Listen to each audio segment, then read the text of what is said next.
And then they have security people.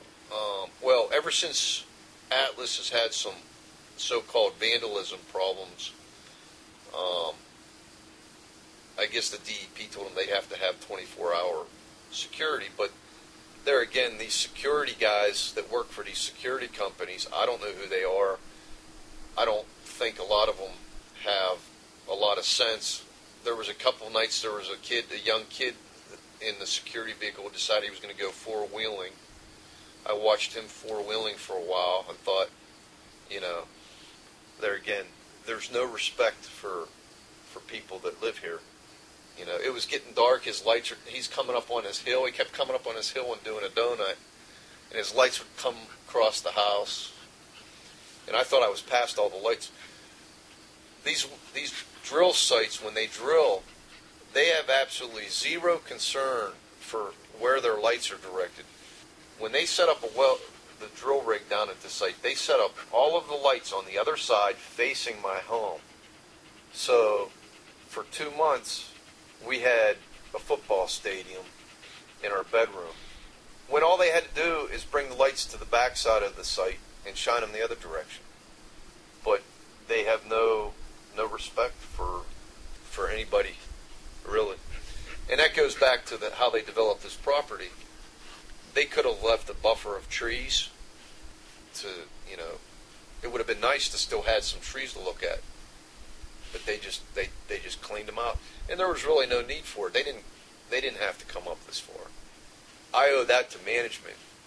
They send a couple guys out here with some bulldozers, and there's nobody telling them directly what to do. They just let them do their own thing. Probably the most those guys are concerned about is what time they get to the bar later on that afternoon. So, when you're getting paid by the square foot, take as many square feet as possible, right? Yeah, that's probably a lot of it. It's just been a frustrating experience for me, and I don't think it's over. They're regrading the site right now, but we didn't walk down far enough to actually see the high wall. They came pretty close to my property edge and cut a high wall. It was probably 50 feet down, straight down. For several weeks it was like that until I actually called the DEP and said, I have kids and I have animals. I have mules and donkeys, and I used to have alpacas and dogs. And I said, they didn't even have enough respect to put a fence around that to keep potentially somebody from falling over the edge of that high wall. Well, then a week or so went by, and finally a fence went up. Things like that, there's just no concern for the neighbors. And not once has anybody from that company ever approached me. You'd think if they were going to do that to somebody, they'd at least send a representative of the company up here to say, hey, listen, we're going to start developing a well site here next to your property. This is what's going to be involved. Sorry if we disturb you, but, just to have a little respect, some courtesy, tell people what's going on. But nothing. Have they ever come to talk to you? No. That's what I mean.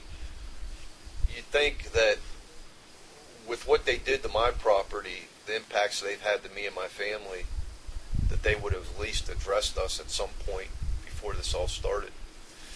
The most I ever got was a letter saying that I had an opportunity to have my well sampled.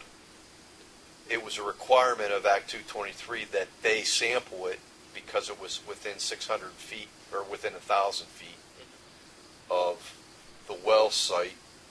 But it didn't matter whether the letter, that's the way it came across, is it didn't matter whether I agreed to it or not. They would still be able to get the permit. It would just lengthen the process. So it was sort of like, well, we can sample your well for you, take it or leave it, And that's all I got out of it. And then the parameters they run on, as far as the analysis they run on the water samples, are a joke. And there again, that's the Act's fault. I mean, it doesn't require them to sample for any parameters that are actually associated with gas contamination. There's maybe some indicators, but There's also a lot of good scientists out there that would argue those indicators could be associated with numerous other things besides hydrocarbon contamination. They don't run any VOCs, and even when the DEP offers a sample, they don't. So, and there again, it goes back to burden of proof. I paid twice to have my own well sampled. $300 and some I paid out of my own pocket twice, so I paid over $600, probably $700 total, to have a little bit of background data just in case.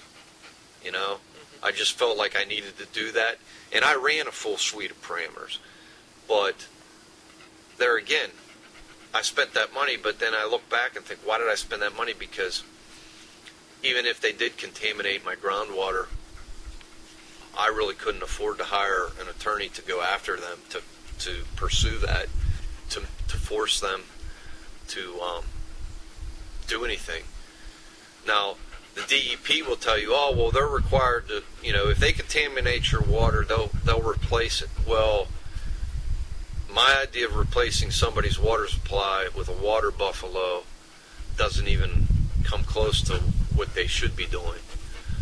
But that's pretty much what they get away with, at least from my understanding. Most people, I've heard there's a couple people in this area that have had their water contaminated already, and that's what they got, is a water buffalo sitting in their driveway. And it's just not right. Especially when at least I'm the type of person, I've worked hard for everything I have. No one's helped me ever. I've done everything on my own 2 feet, and it makes me upset when somebody can just take it away that easily. But I guess that sort of goes with our society at this point, which we won't get into. The bottom line is, my view of this industry is it needs to have some regulation placed on it, and somebody to police those regulations. At this point, the DEP is not policing anything. What they're doing is they're policing the public, trying to make them feel better about all of these impacts that are happening to them, but they're actually not doing anything about the impacts. The cost effectiveness of the fines that they're giving these guys are a joke. If I was running one of these oil and gas companies, I'd be doing everything the same way, because if I have to pay somebody to come in and haul off frack water, condensate water, versus dumping it over the hill and paying some measly fine, it's more cost effective for me to dump it over the hill by far. And that's what they're doing. That's when you get caught.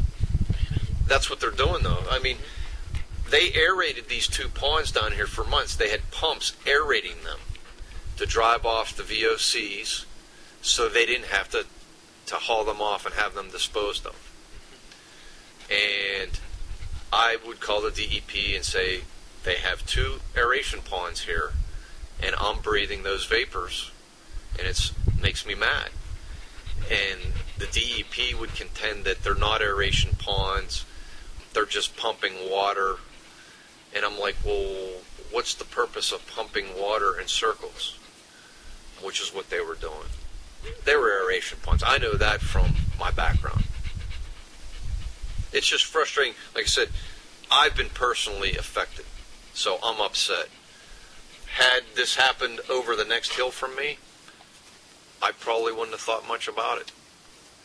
But it is sad to see the overall effect thus far that these well sites are having on the scenic beauty of this area. They've destroyed a lot of hillsides, and I think there's going to be a lot more hillsides over the next several years that are disappear and are never put back and become industrial sites with tanks and mini tank farms, and that's maybe the change that we just have to accept. But it's hard, especially when you put everything you had into living in a certain area because you liked it, and then it's sort of being taken away. It's hard to take sometimes, but I guess it's progress. The big thing, too, is just the fact that if these vapors have affected my children's development in a way, when I really sit down and think about it, it really bothers me. And the fact that we potentially could be drinking contaminated water right now because I haven't had it sampled for months. And I keep just sort of using my senses as a measure of whether the water's contaminated as far as smell and taste and what have you, and sight as far as whether it's getting cloudy or not. But I keep thinking, I should probably sample or run some analysis again just for peace of mind. I probably rambled on long enough. Well, Kyle, you've been really informative, and I really appreciate it. Thanks for the interview. Yep.